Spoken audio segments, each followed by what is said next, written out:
जिंदगी का सफर है ये कैसा सफर। चांद सूरज की बातें छोड़िए, इंसान अभी तक पूरी तरह इंसान के अंदर भी नहीं झांक सका। दुनिया में हर इंसान को आजादी चाहिए, तुम्हें भी चाहिए, मुझे भी चाहिए। फैंस क्या होते हैं मुझसे पूछो, मोहब्बत की वो आंधी वो जज्बा हवा बदल सकती है लेकिन फैंस नहीं। अगर आप फिल्मों के शौकीन हैं तो आप जानते होंगे इन चंद लाइनों का वास्ता किस एक्टर से है। वो एक्टर जिसने अपने दौर में एक से बढ़कर एक सुपरहिट फिल्में दी थी, वो सितारा जिसको देखने के लिए फीमेल फैंस ही नहीं बल्कि मेल फैंस भी लंबी कतारों में खड़े रहा करते थे।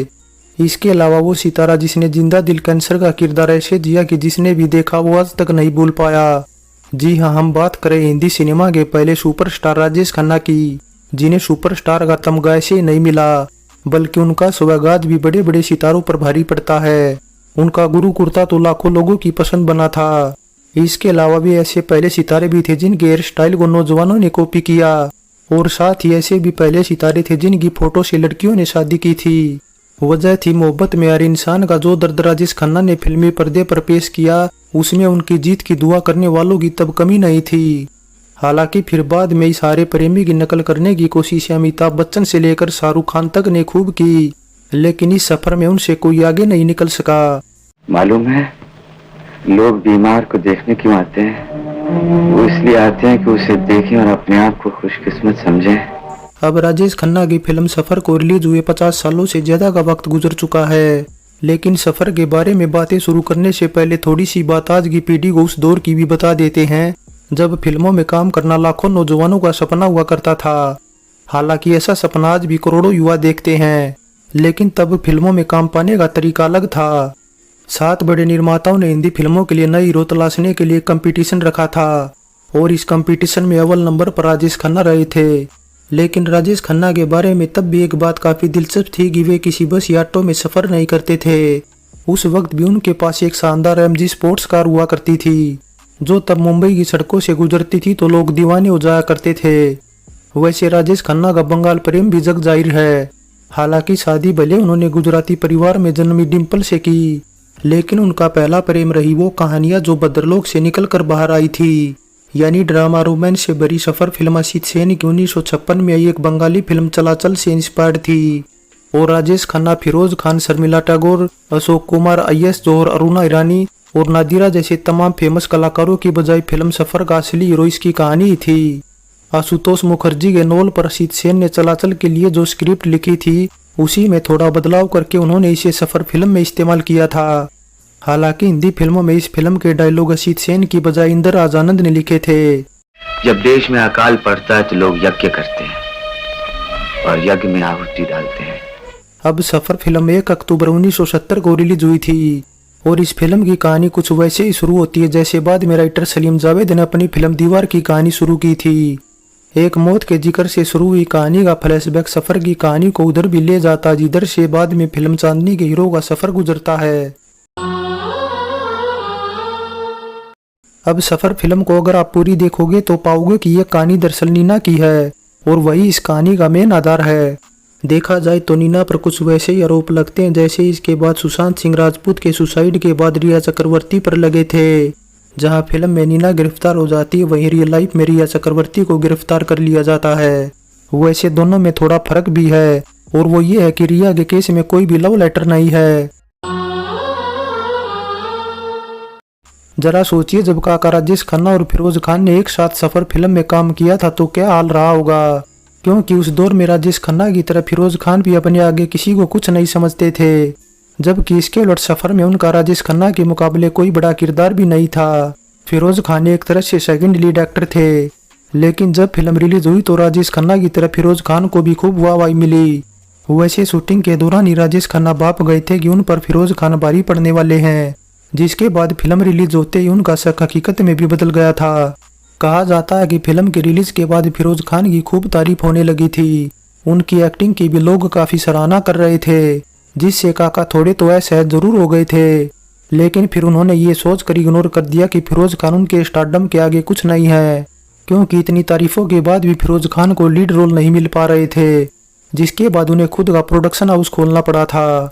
वैसे देखा जाए तो फिरोज खान राजेश खन्ना के सीनियर थे, लेकिन उन्हें शोहरत मिली राजेश खन्ना के बाद।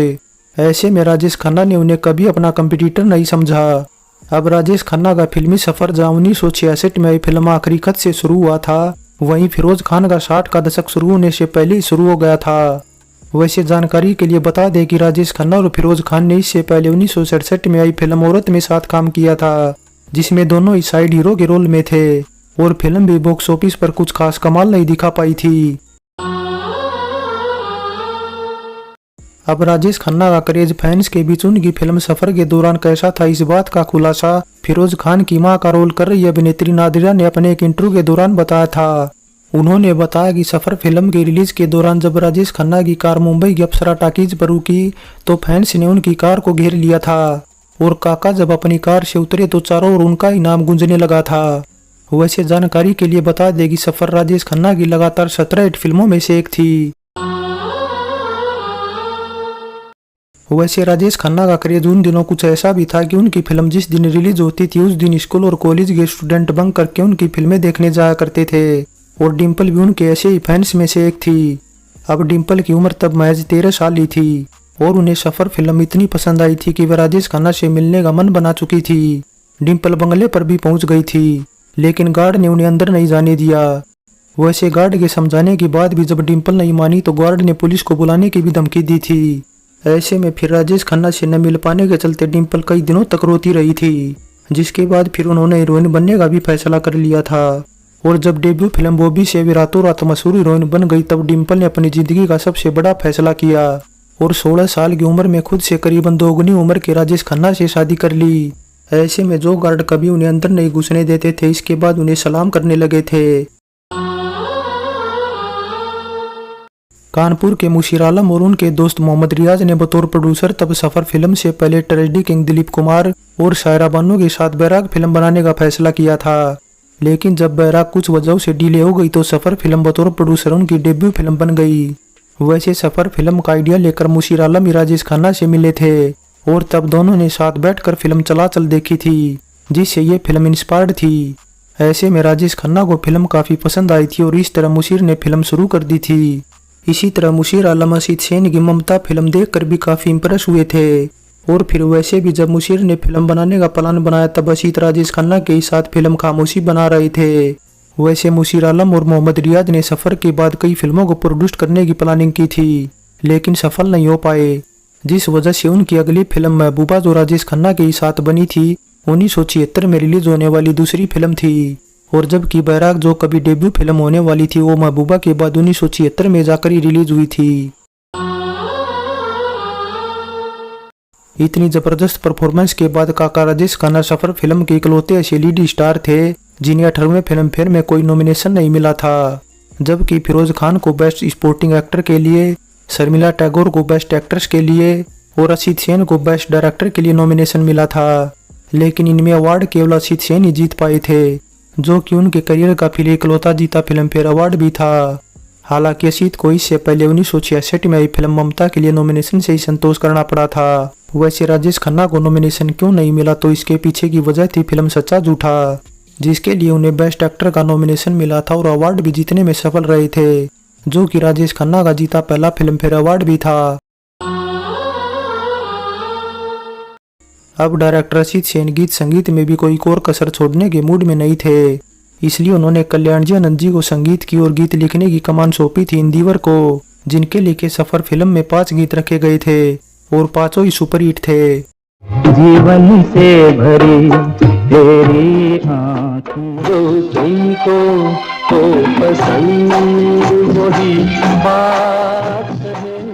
नदिया चले चले रे धारा, चंदा चले चले रे तारा, हम थे जिनके सहारे वो हुए ना हमारे।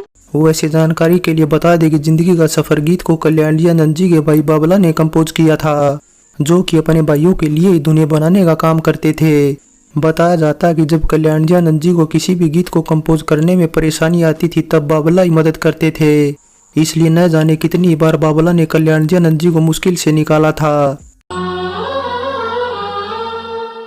अब सफर फिल्म काफी ज्यादा इमोशनल सीन से भरी थी, इसलिए कई डायलॉग भी कुछ इसी तरह के लिखे गए थे।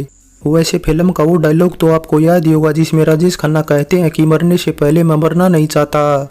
बताया जाता है कि इस डायलॉग को सुनने के बाद सिनेमाघरों में काफी दर्शक फूट फूट कर रोने लगे थे। तुम्हें हॉस्पिटल में रहने में क्या एतराज है? इतना ही सर कि मैं मरने से पहले मरना नहीं चाहता।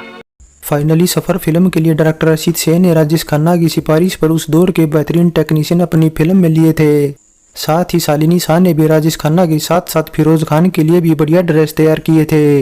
इसके अलावा कैमरामैन कमल बोस ने भी अपने कैमरे से इस फिल्म में शर्मिला टैगोर का इंटरनल सीन बहुत ही अच्छे से कैद किया था और फिर गानों की शूटिंग भी बहुत ही बढ़िया की थी। वैसे डायरेक्टर असित सेन को अपने फेवरेट आर्ट डायरेक्टर सुधेंदु राय और वीडियो एडिटर तरुण दत्ता से भी काफी मदद मिली थी। इसके अलावा रही बात फिरोज खान की, जिन्हें राजेश खन्ना की इक्वली तारीफ मिली थी, तो उन्होंने भी इस फिल्म में ये जताने की कोशिश की कि वह न सिर्फ एक अच्छे अभिनेता हैं, बल्कि चुनौती मिले तो किसी दूसरे अभिनेता के बराबर भी आकर खड़े हो सकते हैं। लेकिन फिरोज खान के साथ दिक्कत ये रही कि उस दौर में तमाम बड़े मेकर्स ने उन्हें सेकंड लीड हीरो वाले किरदार ही ज्यादा दिए थे। सो सफर फिल्म पर हमारी ये पेशकश कैसी लगी नीचे कमेंट कर बताएं। अच्छी लगी है तो लाइक करें और चैनल को सब्सक्राइब करें। सो चलते हैं, फिर मिलेंगे एक और नई वीडियो के साथ।